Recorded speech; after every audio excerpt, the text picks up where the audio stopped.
विश्व में आमतौर पर कहीं भी चुनाव होते हैं तो बड़े राजनीतिक दलों का तो अहम योगदान होता ही है। पर ऐसे चुनाव में छोटे दलों की भी अपनी एक अलग और अहम भूमिका होती है। नमस्कार, मेरा नाम है विवेक राय और आप देख रहे हैं एबीपी लाइव।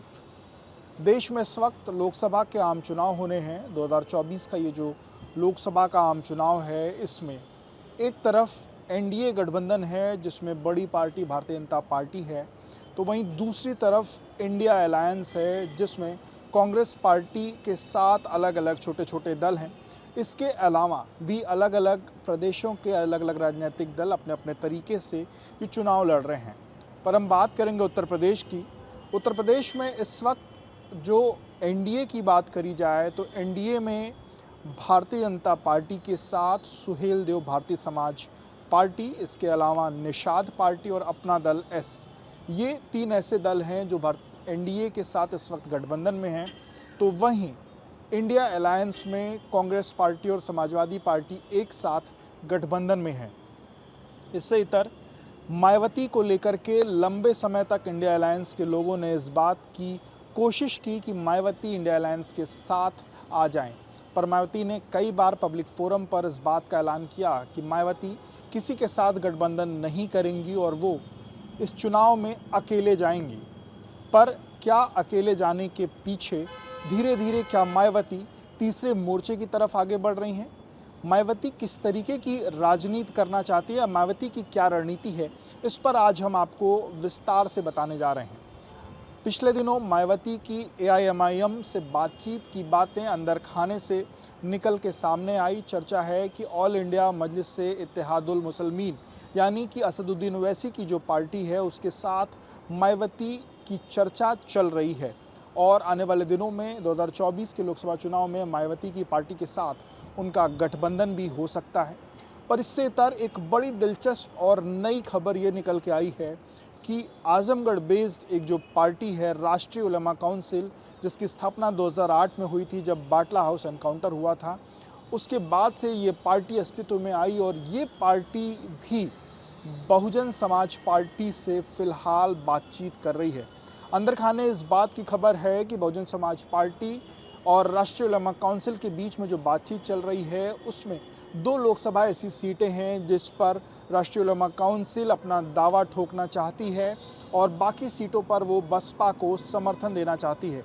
आपको बता दें कि उत्तर प्रदेश में मुस्लिम मतदाता बहुत से लोकसभा सीटों पर प्रभावित करने वाले हैं। तो वहीं जिस तरीके से इंडिया गठबंधन बना, इंडिया गठबंधन में कांग्रेस का समाजवादी पार्टी के साथ जाने के पीछे का मकसद ये एक बड़ा मकसद था कि जो मुस्लिम वोटर हैं उनके बीच में बंटवारा न हो। पर क्या बहुजन समाज पार्टी अब इंडिया गठबंधन के मुंह से मुस्लिम वोटरों को छीनना चाहती हैं, खींचना चाहती हैं? ये बड़ा सवाल है, क्योंकि एक तरफ एआईएमआईएम जिसका की जो बेस है वो भी एक बड़ा मुस्लिम वोट बैंक माना जाता है, तो वहीं राष्ट्रीय उलमा काउंसिल का भी एक बड़ा वोटर मुस्लिम वोट बैंक में भी है।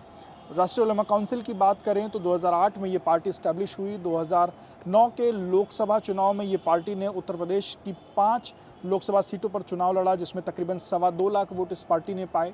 उसके बाद 2012 के विधानसभा चुनाव में इस पार्टी ने लगभग 100 विधानसभा सीटों पर चुनाव लड़ा और तकरीबन 6 लाख वोट पाए।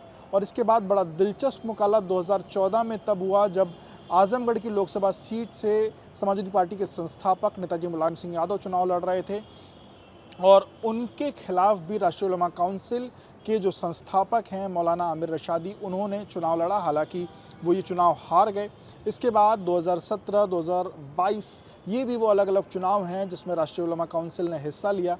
पिछली बार 2022 का जो लोकसभा विधानसभा चुनाव था उस दौरान राष्ट्रीय उलमा काउंसिल ने पीस पार्टी के साथ, चंद्रशेखर की जो पार्टी है उसके साथ एक अलायंस बना करके इस चुनाव में उतरी थी। हालांकि उनको कोई सफलता नहीं मिल पाई थी। पर अब 2024 का लोकसभा चुनाव जब एक तरफ एनडीए अलायंस है, एक तरफ इंडिया अलायंस है और एक तरफ मायावती अकेले चुनाव लड़ने की बात कह रही हैं, जिनको ये माना जाता है कि मायावती के पास दलितों का एक बड़ा और कोर वोट बैंक है, वो क्या मुस्लिम वोटों में सेंधमारी करते हुए एआईएमआईएम के साथ जाकर के, राष्ट्रीय उलेमा काउंसिल के साथ जाकर के इंडिया गठबंधन का जो एक सपना है कि उसको कुछ मुस्लिम वोट मिलेंगे, उससे कहीं ना कहीं छीनने की कोशिश है। हालांकि क्या चीज़ें होंगी ये आने वाले समय में चीज़ें क्लियर होंगी, पर दो ऐसी सीटें जो हमारे सूत्र बता रहे हैं कि आजमगढ़ और जौनपुर, जिसको लेकर के राष्ट्रीय उलेमा काउंसिल की फ़िलहाल बहुजन समाज पार्टी से बातचीत चल रही है। आपको बता दें कि 2014 में समाजवादी पार्टी के खाते में जब मोदी की लहर चल रही थी, तब आजमगढ़ की लोकसभा सीट आई थी, वहाँ से नेताजी मुलायम सिंह यादव चुनाव जीत के आए थे। इसके बाद 2019 की लोकसभा सीट में अखिलेश यादव चुनाव लड़कर जीते थे, लेकिन जब 2022 में अखिलेश यादव करहल चले गए और उसके बाद वहाँ पर उपचुनाव हुआ, तो अखिलेश यादव ने समाजवादी पार्टी की तरफ से धर्मेंद्र यादव को चुनाव लड़वाया और इस दौरान भारतीय जनता पार्टी की तरफ से दिनेश लाल यादव चुनाव लड़े। तो वहीं बसपा ने उस दौरान गुड्डू जमाली को अपना प्रत्याशी बनाया, और जो कि एक मुस्लिम वोटरों में जिनकी अच्छी पैठ थी, और इस कारण समाजवादी पार्टी के हाथ से तकरीबन 8000 वोट से ये सीट छिन गई थी। तो इस बार समाजवादी पार्टी ने कोशिश की है, गुड्डू जमाली को अपने साथ ले आए हैं और वो गुड्डू जमाली को विधान परिषद भेज रहे हैं, जिससे उनको लगता है कि वो समाजवादी पार्टी ये सीट जो है वो आसानी से छीन सकती है। पर क्या सपा का ये जो सपना है, वो क्या राष्ट्रीय उलेमा काउंसिल, वो क्या बहुजन समाज पार्टी उस सपने में कोई उनको दिक्कत पैदा कर सकती, वो सपना न पूरा हो ऐसी कुछ कवायद करना चाहती है? क्या चीज़ें होंगी ये आने वाले दिनों में निकल के सामने आएंगी।